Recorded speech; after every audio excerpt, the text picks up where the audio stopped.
Kissing the night away. Kissing the night away. Pack it up, pack it in, let me begin.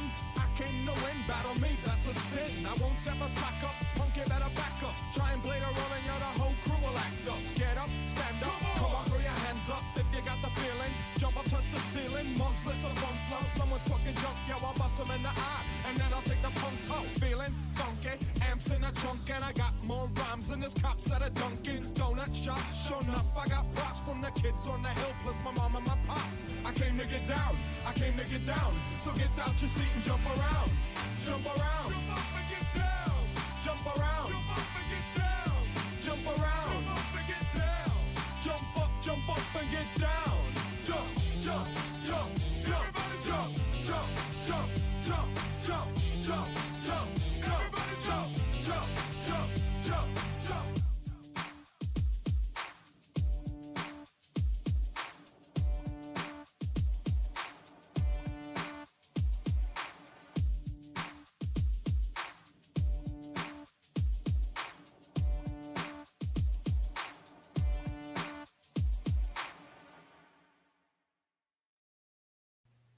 Hello, everyone. Welcome in. Like I said, please pardon my absence. It does not mean that me looking into all angles and aspects of everything Alexee Trevizo has been put on the back burner.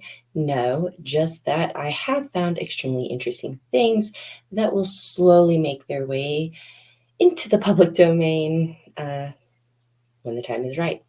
So, with that being said, I am extremely excited to be able to go over the medical examiner's testimony from the preliminary hearing in the Alexee Trevizo case.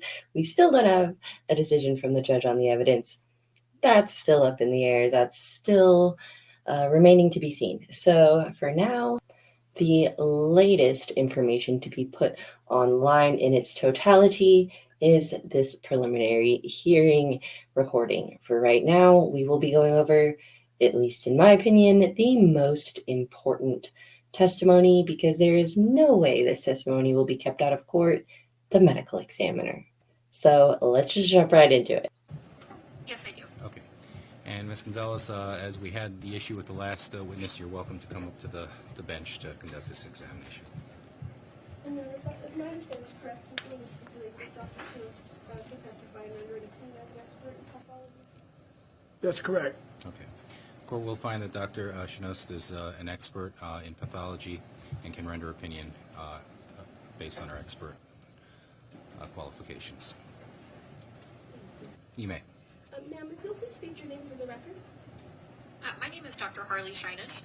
Shinest. I'm sorry about the mispronunciation. Oh, that's okay. What do you do for a living? I am a forensic pathology fellow. And where are you currently employed? The University of New Mexico and the Office of Medical Investigator in Albuquerque.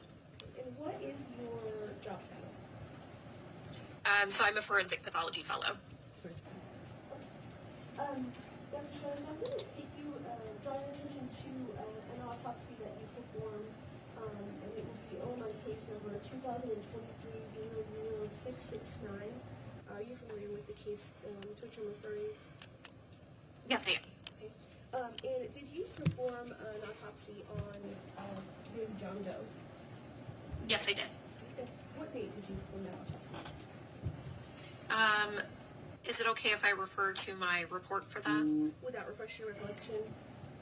Yes. Your Honor, if she may refer to her report. Any objection? I have no objection. In fact, I think that's wise. I have no objection. You may do so, ma'am. Okay, just had to pause it there. It's funny, at least in my perspective, I think he's just trying to get some control. He's trying to get some control in an otherwise extremely out of control situation as a defense attorney facing these facts. Again, just my opinion, but he thinks it's wise? Good. Who asked you? just how I see it. Sorry.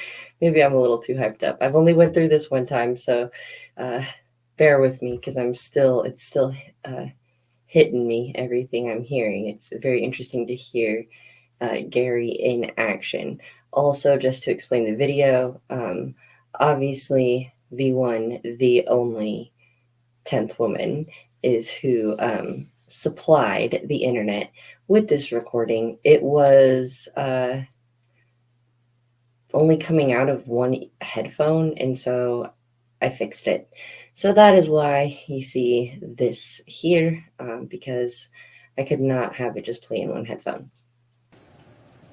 The autopsy was that I performed was on January 28th, 2023. Now, Dr. Shanos, when you receive a decedent for autopsy, how do you begin your process? So the first thing that I do is I receive information about the scene investigation from our scene investigators, and so I get kind of the preliminary story of how things are currently known, of what happens, and from there we triage whether we're going to do a full autopsy, which in this case we did, or another type of examination. A CT scan, a computed tomography scan, is performed on most of our decedents in our office, and we also look at that CT as we're hearing information from the investigators to determine what type of examination we're going to perform. Okay. And so, did you receive all that information that you needed for this autopsy? I did receive information for this autopsy. Okay. And so, once you've gotten that, you've reviewed it, what's your next step in your process?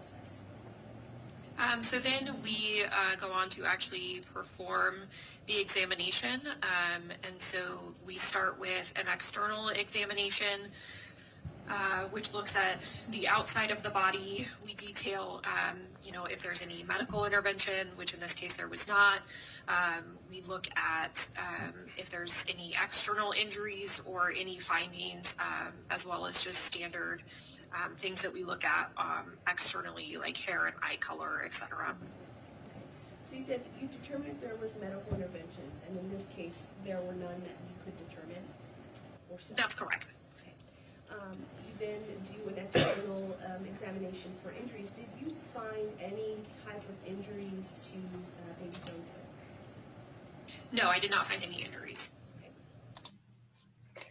So that's going to be maybe part of their defense. I can't say for certain what exact angle they're going to go as to what happened to baby Alex, but the fact that Alexee said he just came out of me into the toilet and those statements may still be allowed in. We don't know, because those are whispered to Rosa while the police officer was calling in their IDs, basically. And should the defense have the upper hand on bringing up how the baby came out into the toilet in any way due to that statement being suppressed, it's just interesting if they do try to go with an injury claim, that the baby was like knocked unconscious and that's why the baby appeared not breathing, something like that. It would, it seems weak, but it is possible. So it's just very interesting because if I remember correctly, they bring up the injuries again later. So we'll keep an ear out for that. So once that is completed, then how do you proceed? Then we perform the internal examination. We open the body and we take our ancillary tests. So we might take cultures, which we did in this case. We might take blood or tissue for toxicology, which we also did in this case. Bile for a metabolic study. We collect all of our additional ancillary materials, and then we examine the organs. We remove them from the body and we examine them both as they connect to other organs, and then we disconnect them and examine each organ individually as well. All right. So, Doctor, I want to talk with you about the specific portions of that which you just described. In your report, or before we go that far, once you've completed your examination and make your findings, do you complete a report? Yes, once we receive all of our ancillary testing back, we do complete a final autopsy report. Okay. And I'm going to put up what I'm marking as State's Exhibit 19 for purposes of identification. If I may. You may. Dr. Shadows, please tell me if you can.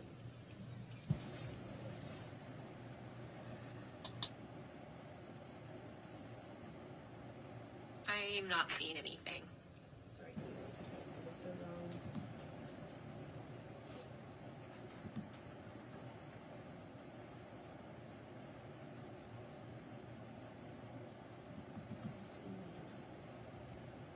Oh.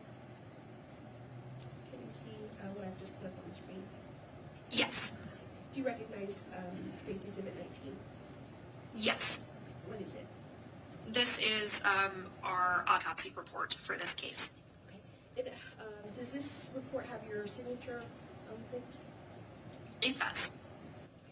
And I'm going to kind of scroll through and the pages, 7 pages. Does this look to be the report that you drafted for this case? Yes, it does. Your Honor, I'd like to move States 19 into evidence. Any objection? I'm sorry, say it again. States 19 into evidence. Where were you, Gary? State's Exhibit 19 will be admitted into evidence. Please. Thank you. So, Dr. Stratos, I'm going to talk with you about some specific areas of the report that you drafted in this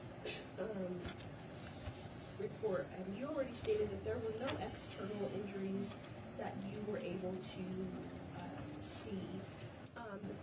Internally, were there any injuries that you found or any defects that you found in Baby John Doe? There were no injuries. So again, You make a couple of findings in your report. One, the first of which is that the lungs in Baby John Doe were aerated. Can you here we go. that for the court, please? Sure. So this is something that we initially saw on our CT scan that we perform and looked at in the morning. We were able to see air within the lung fields on the CT. And then Wow. when we performed our autopsy, they also appeared aerated at that point.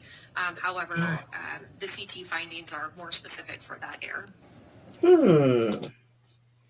Interesting. So I feel like I have had a lot of conversations.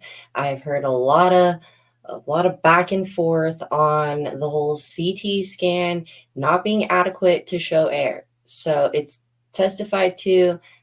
I'll let it keep playing, but I don't hear an objection from old Gare Bear over here. So I'm pretty sure that the air in the lungs is coming into court. I see no way around it. No way around it. So it leaves the defense to have to try and prove that at least the baby appeared not born, which leaves them to build some sob story about how she panicked and thought the baby wasn't alive and didn't want to face having to tell people a baby wasn't alive. Good try. I don't know. I don't believe it. Just my opinion. Again, everything I say is just my lowly opinion over here. So we'll keep going, but I don't think we're gonna have an objection from old Gary Mitchell over here. What does that finding mean? You said it and I missed it. So that finding, in the absence of decomposition and resuscitative efforts, that finding indicates that breaths were taken. Okay, that is probably where everything that I hear from, I don't know, people who are trying to find doubt in the Alexee case, which I say it in that way because I don't really see any doubt here. Try and sway my opinion if you'd like. I love the discourse, but I don't see it.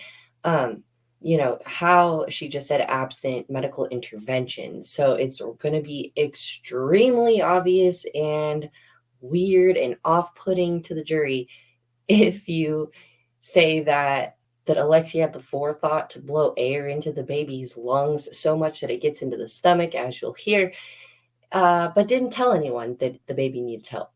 That will run the risk of literally offending the jury, in my opinion. I mean, it's so far beyond the scope. So this evidence is hard to get around because you basically, like I said, have to say, well, the baby has all these signs of life, but she didn't see him.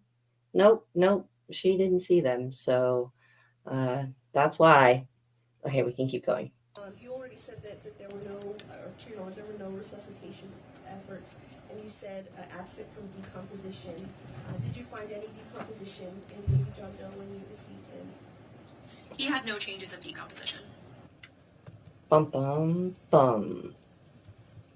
Not good for them. You said based on that, it's evidence that he took a breath or breathed after he was born. That's correct. There you also note that there was air in the stomach of Baby John Doe. Can you expound on that first, please? Oh no, here we go. Yeah, so the air in the stomach, again, was something that we noted on our CT scan, and again indicates that he was alive at the time of birth and was breathing, and essentially the air gets into the stomach by gulping the air. Gulping. Oh, gulping. I hope that's referenced in trial multiple times. I hope that word specifically, gulping for air, is referenced a bunch of times, because you just picture that. That's a great word. I hope she uses that in trial. It's so sad to picture, but if that can be what's constantly playing in the jury's mind, it's a sure shot to a guilty verdict. In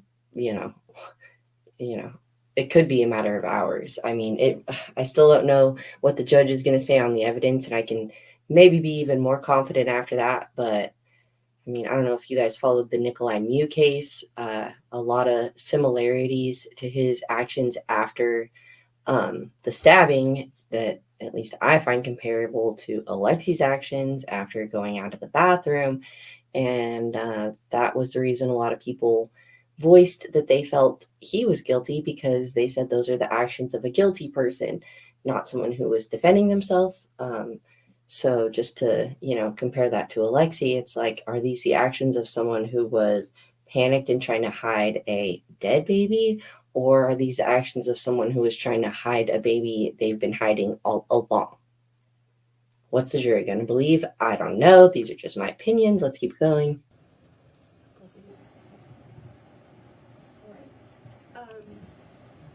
You further found that the adrenal glands had some findings. Can you explain that first, please? Sure. We found adrenal hemorrhage on our microscopy slide, so under the microscope. It was not evident grossly or at the time of autopsy, but we take sections to look at under the microscope as well. And under the microscope, there was some adrenal hemorrhage, which is a really non-specific finding, but can be seen in cases of hypoxia. So she's being fair. You said it's a non-specific finding. What does that mean? So non-specific just means it can be seen in other things as well. So you could see adrenal hemorrhage in a variety of different things, including injuries, which he did not have. It can kind of be seen as just a stress response in some neonates. That part, that being said to a jury, because again, this will likely all be said with more objections from old Gare Bear over there, but this is likely all going to be said at trial to the jury. And to me, that's what the adrenal hemorrhage was a sign of.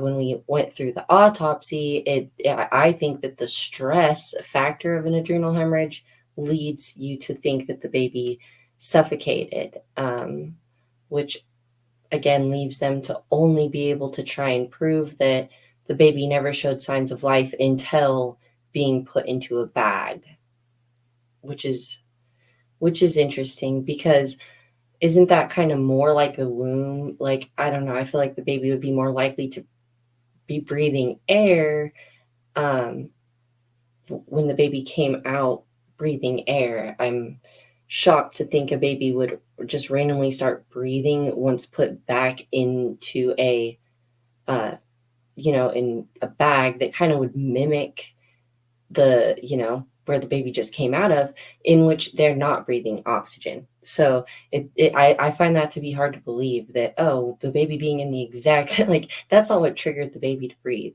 Being born did. And that's just my opinion, but I think also the jury's going to see it that way. And so it doesn't necessarily indicate specifically hypoxia, but with the other findings in this case, it's supportive of hypoxia. Okay, so with the air in the lungs, the air in the stomach, or the lungs aerated and the air in the stomach, this finding in the adrenal glands supports the hypoxia in Baby John Doe. As well as, the circumstances in which he was found that supports the hypoxia. Okay, so the being in a bag and all that information that you gained from the investigation. Correct. And can you tell us what hypoxia means? So hypoxia is a lack of air.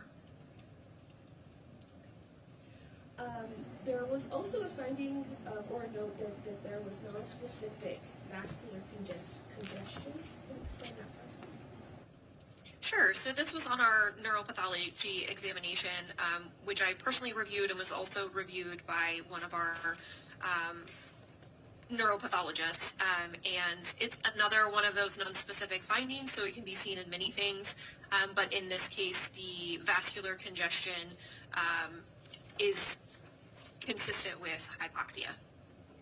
Interesting. Everything, the totality of the circumstances, it also supports the hypoxia. That's correct. Dr. Shonos, were you able to It's just piling on. determine a cause and manner of death of Baby John Doe? Yes, we were. Okay. And what was the cause of death for Baby John Doe? So the cause of death was entrapment. What is entrapment? So entrapment is when a person is in an airtight or relatively airtight container, in this case the plastic bag, and they consume all of the available oxygen within that container, and then there's no longer enough oxygen to support life. So entrapment, and how about the manner of death? The manner of death was homicide. So with everything that you performed, all of the examinations and studies of Baby John Doe, was there any other injuries or defects that you determined could have or did cause this entrapment? He had no other injuries or defects. Thank you, Dr. Shonos. I don't have any further questions. Dang. It'll go to Gary now. Thank you. But just real quick, she basically just said, no, nothing else. There was nothing else we found. Not a single thing medically that we could say caused this. Now, Gary Bear over here is going to try to, poke some holes. I think I was like, okay, I like what he did there. He tried hard on an objection. He loses. But you got to respect it. And so that's an exciting moment. But we'll hear what possibly is going to be their best defense, because he does have stuff to pick apart on the other witnesses, hospital staff, essentially. But when it comes to this, it feels a bit like grasping at straws. The autopsy seems solid. So we can continue. Here we go. This is exciting, feels wrong to say because of the circumstances, but it's exciting for, the legal geek inside. So let's keep going.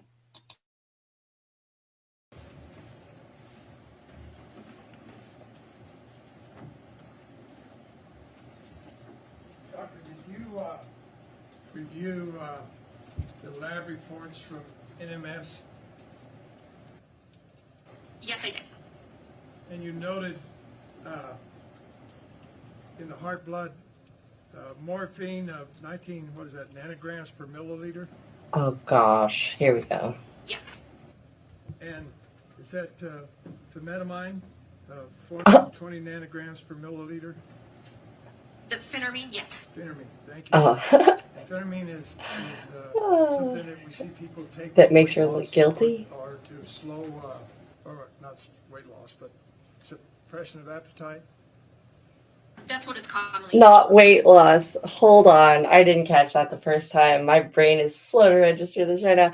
Oh, did you hear him catch that? He doesn't want to reference phentermine as being a weight loss medication. Oh, funny. Yeah, obviously that's a strategic move right there. He doesn't want it to sound like she was trying to lose weight. So let's take note of that. The defense is scared of the phentermine being, compared or shown in the light of weight loss. Interesting.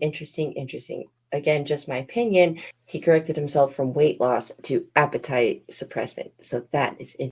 Okay, and the morphine, did you review the medical records in this case? I did not have access to the mother's medical records in this case, and the decedent did not have any medical records that we were provided with. The infamous medical records. Would you be surprised to find that she was given morphine at the hospital? No. Oh my gosh. I swear, I don't know how many times we're going to have to hear the word morphine. I don't know. It's going to be a lot. Get over it already. Get over the morphine. It doesn't matter. We've heard medical experts say it's a minuscule amount. It's not going to matter. It's just, that's so silly. Now, did you take a look at SLD's report? For the cultures? Yes. Yes. Is it correct that they found E. coli? I would have Hold to. on. We've got an objection. We'll have an objection.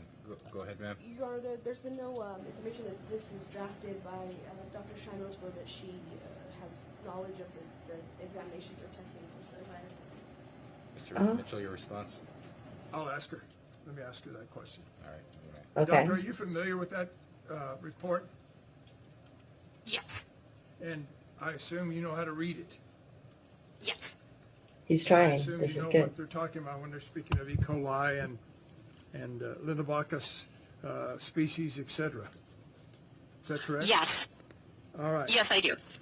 All right. And I wanted to go through that with you because it relates to. Sorry. Yes. I'm going to bring you my objection. The knowledge and the ability to read someone else's findings or report is non-admissible. It's a form of You got it. Basically, he's trying to get in a report without the author, without knowing what tests were performed, how they were performed, etc., when they were performed. What's your response, Mr. Mitchell? My response is this is done in the ordinary course of business by a forensic pathologist as part of their studies, as part of the information they have to make determinations. It's no different than what the state just did when she talked about having a neuro, and I don't know if it was a neurologist or whoever they had at OMI look at it as well, and look at the same charts and confer with them. Here's the problem with that.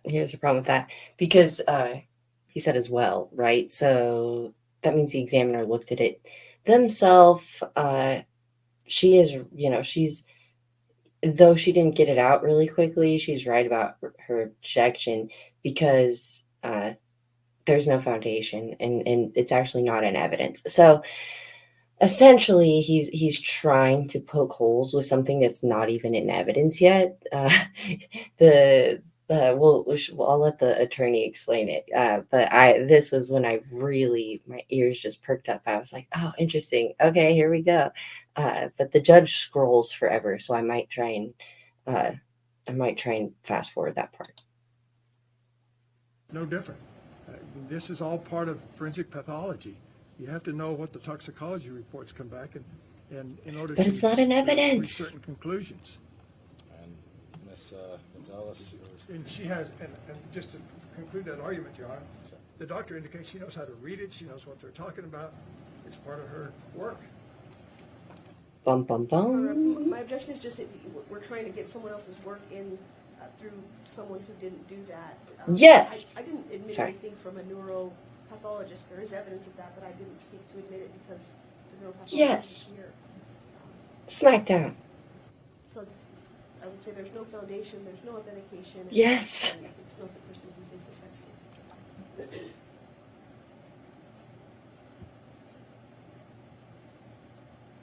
Okay, and then now the judge literally looks up the exception and he's scrolling forever.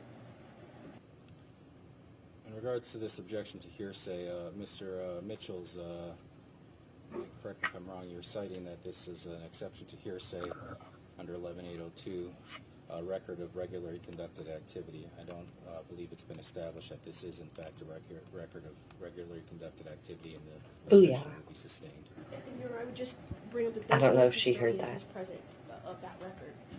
The author is not here. That's Yeah, I something don't that think she heard him say that. Well, the objection is sustained. Mr. Mitchell, you may Thank you, proceed. Your Honor. Doctor, do you regularly get, just out of curiosity, do you regularly send off information to laboratories, whether it's heart blood or whether or not it's other specimens, to two different laboratories for reports, SLD and NMS? Yes, we do. All right. And just out of curiosity, did you get a request for additional specimens from them?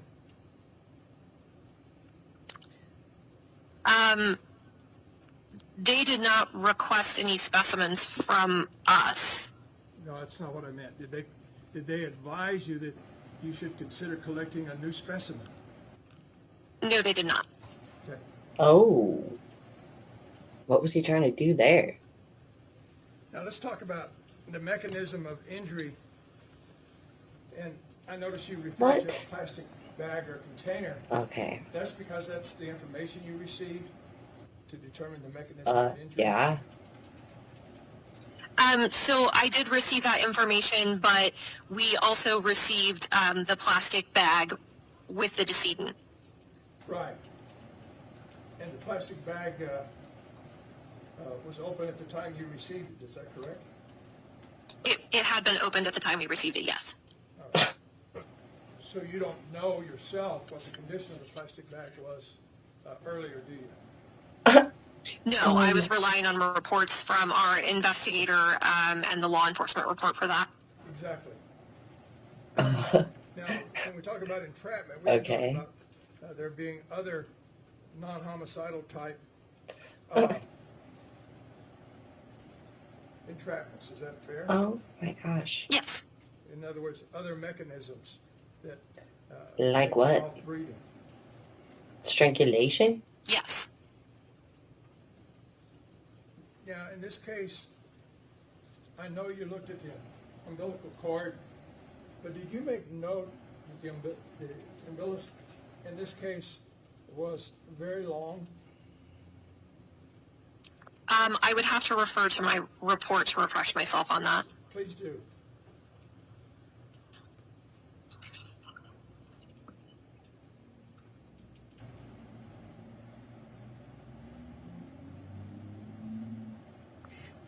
We measured the attached umbilical cord at 63 centimeters in length. All right. Well, I appreciate that, but that doesn't help us lay people. Does that mean it's abnormally long, short? What does it mean for a baby of 18 inches and 5 pounds? So the length of an umbilical cord can vary. I would say this is probably a little on the long side, but I wouldn't say it's excessively long. And Mm. entrapment can occur because of issues with the umbilical cord, is that correct? Asphyxia can occur because of issues with the umbilical cord, but not entrapment. All right. Oh, Um, shut that down real quick. So essentially, he was trying to get at the cord wrapped around the baby's neck, and that could have caused the baby to suffocate. And that would obviously be at any point, albeit before Alexee put the baby in the trash bag, is what he'd be hoping to get at. But she shut that down really quick. She was like, nope, entrapment's different. That's just like strangulation, right? Like it would be around the neck. I feel like entrapment is being trapped inside something and then the air goes away. So he tried, but she shut him down.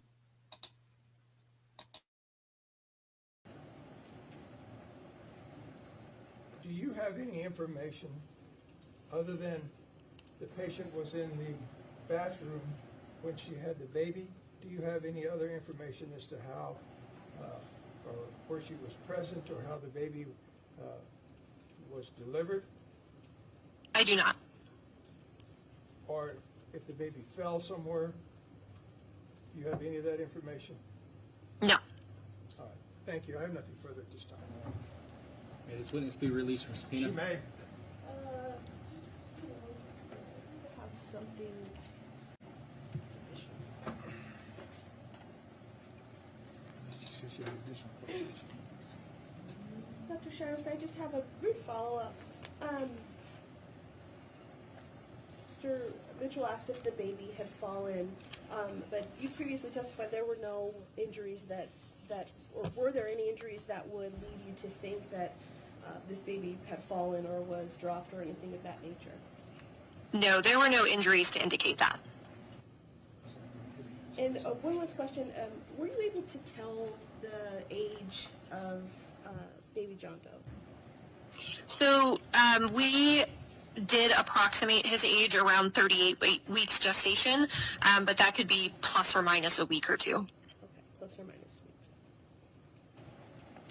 Thank you. I don't have anything further. Anything further, Mr. Mitchell? I have nothing further. Thank May you. this witness be released from subpoena, ma'am? Yes. Doctor, you've been released from subpoena. You are no longer required to testify in this case, so you Are free to go. Oh boy, that was intense. Basically, Gary tried his best, but in my opinion, this is a mountain that no man can climb, that no attorney can take down. Gary, at least in my opinion, is going to do his best to probably try and take it to unintentional homicide. If he can, he will probably ask for lesser includeds if he can, and if they get accepted by the court, their only hope is really to say she didn't know she was doing that, she didn't mean to, but she did. That's kind of how I see it. There's a lot of different ways to explain that. Some of them are better strategically than others, but pretty much all of them run the risk of the jury thinking, figuring out, feeling that you're lying to them, so to speak, or selling them a story, not telling the truth, not addressing the facts as they are and having a proper explanation for them. Just my opinion. But I do find this extremely compelling. I think that the medical examiner will hold up on the stand, will hold up under cross-examination, and will be far more believable than Dr. Chris Sperry, the medical examiner expert guy. Sorry to sound disrespectful, but really, I mean, he's their guy who will be going against this medical examiner to try and disprove all this evidence or offer an alternative theory for the baby's death, be it a different reason for entrapment, a different explanation such as the morphine, anything else that they can blame. Hopefully not the hospital, because that will also not be a great looking court, because to the general public, the hospital really didn't do anything wrong. Some people wonder why the hospital didn't administer aid to the baby. I would say that as medical experts, they were qualified to pretty much pronounce him DOA and are not required to administer medical intervention in a possible crime scene, which could have completely contaminated the crime scene. So for those who do support Alexee or want to find out in it, it's quite ironic to me that, they get upset when the hospital hasn't, done anything to intervene, because if only they had, there would be a lot better doubt for Alexee. But alas, they did what they were supposed to do. They handled it properly because the baby was indeed evidence at that time. So there is more testimony that has come out slowly but surely. We will make our way through that. And like I referenced in the beginning of this video, I do have a lot of interesting things that I have stumbled upon over the course of the last couple of months. I definitely have a lot that I am excited to share with everyone when the time is right, not only for certain reasons, but other strategic reasons as well. These things will come out slowly but surely. With that being said, I will do my best to start getting through all of these preliminary hearing testimonies because they can obviously be referenced in court to try and impeach any of these witnesses should their stories change in any kind of way that might upset the jury, in point them in favor of the defense, or feel like any of these witnesses are not credible. So we will go through those with the fine-tooth comb and continue to prepare for trial. We are well under 100 days for the pre-trial conference that will be happening, and we are just a little over 100 days until trial starts. So with that being said, thank you so much if you've made it this far in this video. If you have any comments, questions, or concerns, please leave them down below and I'll get back to you as soon as possible. And I do genuinely enjoy the conversation. If you're interested in following cases like the Alexee Trevizo case to trial, please subscribe, as I'll be covering it all along the way with a legal focus. It's your Friday. I'll see you in the next video. Goodbye.